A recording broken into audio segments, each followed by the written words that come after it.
자, 매수세 실종에 연중 최저치를 기록하고 있는 코스피, 과연 반등 신호 나올 수 있을까?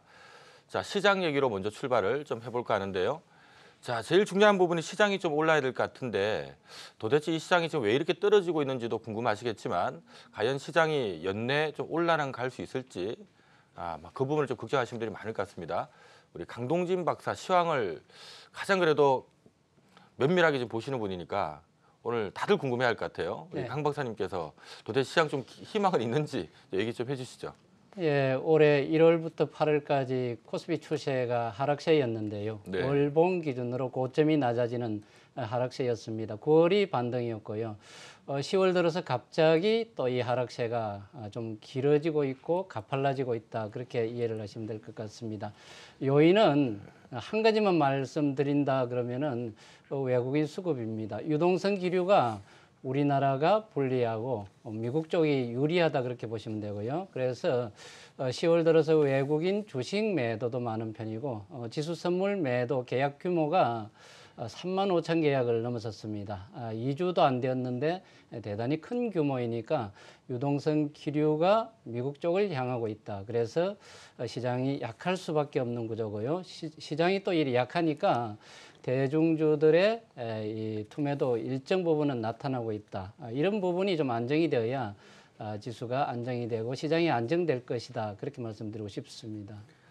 자, 우리 한국 증시 특히 코스피는 외국인들 비중이 꽤 크죠. 자, 이들이 아무래도 좀 들어와 줘야만 이 시장이 올라가긴 할 건데 최근에 외국인들 현물 쪽에서도 매도가 좀 거세게 나오고 있지만 특히 선물 쪽의 매도 hedge도 꽤 강하게 지금 나오고 있는 것 같습니다. 자, 중요한 부분은 이 외국인들 매도가 어쨌든 좀 멈추거나 좀 사자로 좀 돌았으면 참 좋을 것 같은데 자, 가능성이 있는지 자, 박한필 대표님 네. 어떻게 좀 희망은 없을까요? 아직은 조금 논하기엔 좀 빠르다 있기는 하지만은 지금 이제 유가 상승에서 출발한 어떤 인플레 압력이라는 것이 이제 금리, 미국 금리, 국채 10년 만기 금리 기준으로 이제 3.2%, 3.3%대까지 올라와 있습니다. 내년에도 추가 인상을 예고하고 있는 상황이긴 한데 저는 이제 여기서 우리가 중요한 판단을 해야 된다고 보는데요.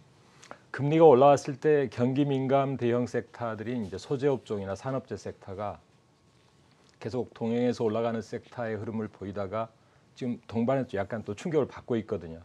그러니까 금리가 올라갈 때 어느 수준까지는 경기 민감주와 금리가 동행을 하는데 어느 순간이 되면 이제 그것이 악재로 같이 동반해서 악재로 작용하는 경향이 있습니다. 3.3%, 3.4% 레벨 정도가 상당히 좀 공방이 치열한 구간이라 생각되고요. 특히 유가가 지금 이제 80 레벨을 돌파할 거냐, 텍사스산 중진류 기준으로. 그래서 이 유가는 수요가 증가해서 나타나는 경기의 어떤 호조에 나타나는 반응이 아니라 사실 공급을 축소한 오페크 감산과 이란의 제재라는 인위적인 어떤 푸시에 의한 어떤 것이기 때문에 수요에 의해서 촉발된 상승이 아니라는 점을 우리가 유의해야 되겠습니다. 그래서 이런 부분은 기대 인플레를 자극할 수 없는 부분이기 때문에 실질금리 상승만을 도모하는 것이죠. 그래서 이런 수준에서 봤을 때 금리가 계속 올라가는 설득력을 갖기는 조금은 아직은 좀 우리가 고려를 해봐야 되겠고 만약에 금리가 더 올라가지 못하고 해서 정체되는 구간에 접어들거나 그것에 의해서 달러가 조금 상승하는 부분이 약세로 전환이 돼준다 그러면 이미 브라질이라든가 터키 쪽은 이제 환율이 좀 안정세를 보이고 있고 하기 때문에 중국과 미국 간의 무역 전쟁이 결국 미국 중간 선거를 전후해서 민주당이 좀 득세하는 방향으로 결론이 나거나 그럴 경우에는 빠르게 또 전환될 수 있는 부분이 있기 때문에 앞으로 한 2주, 3주, 한 달 요 구간이 매우 중요하다. 우리가 여기서 너무 지수가 많이 이미 투매를 받은 상황이기 때문에 지나친 비관보다는 지금 보면 삼성전자나 하이닉스처럼 저평가된 종목들은 벌써 저가에서 들어오고 있거든요. 그래서 지수에 대한 관점을 지나치게 불안감보다는 종목마다의 갖고 있는 그 수명과 추세적인 측면을 분명히 고려하고 보실 필요가 있지 않나 이렇게 판단합니다. 네, 자, 이 증시라고 하는 것은 역시 글로벌 경기, 즉 실적의 영향을 좀 받을 거고요. 이 수급의 영향을 받을 수밖에 없는데 지금 미중 간의 무역 마찰이 좀 완화될 줄 알았더니 더 심화되는 분위기다 보니까 이 글로벌 경기에 대한 우려도 확산되고 있는 것 같고요. 또 불안하니까 돈이 또 안전자산 이동하다 보니까 또 달러 강세가 또 이어지고 있고 이것이 지금 이머징 쪽의 수급까지 꺾어내리고 있는 모습이 계속 연출되고 있는 것 같습니다. 자, 8월 달에 2218포인트 찍고 그래도 반등이 한번 나왔었는데 자, 오늘 2228이니까 아직 연중 최저점 깬 건 아닌데 네, 분위기가 이걸 한번 깨고 내려갈 건지 여기서 좀 반등이 나올 건지 궁금합니다. 박성 네. 대표님 어떻게 가능성이 없을까요? 네, 최근에 그 시장의 이런 급락 흐름은 시장의 불안감을 이용한 공매도 쪽에서의 투매라고 볼 수 있습니다.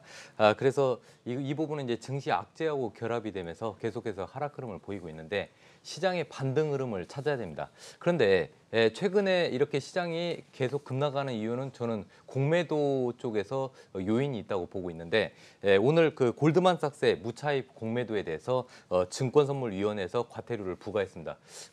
그러면서 제가 봤을 땐 공매도 세력 쪽에 일단은 경고의 시그널을 주지 않았나 이렇게 생각이 되고 있고요. 공매도 세력들은 그래도 시간차가 있으니까 공매도 세력들은 이번 주까지는 공매도가 좀 활개를 칠 수 있지만 다음 주부터는 쇼커버링이 들어오지 않을까 이렇게 생각이 되고 있고요. 그다음에 또 중요한 것은 외국인의 매도 포지션이 이제 매수세로 전환되는지 여부를 좀 체크하실 필요가 있고 그리고 기관 쪽에서는 연기금이 조금씩 매수세로 전환이 되어야 되는데 아직까지 그렇게 큰 흐름은 보이지 않습니다. 그래서 기관 중에서 연기금의 매수세를 체크할 필요가 있다. 그리고 또 이제 공매도가 또 꼭 감소하는지를 꼭 체크해 봐야 되는데 저는 이번 주를 기점으로 해서 공매도가 이제 매도세보다는 매수세로 이제 다시 쇼커버링이 나올 가능성이 높다 이런 부분을 말씀드리고 싶고 마지막으로 이제 장 막판에 개인 투자자들의 투매가 일어났습니다. 내일 옵션 만기일이어서 또 변동성이 확대되면서 내일까지는 개인 투자자들의 투매가 나온다면은 오히려 그 수급의 전환, 기관과 외국인의 수급이 전환이 되면서 오히려 내일부터는 좀 매수를 해도 되지 않을까 이렇게 생각이 되고 있어서요. 내일 한번 시장 저점을 좀 확인을 하셨으면 좋겠습니다.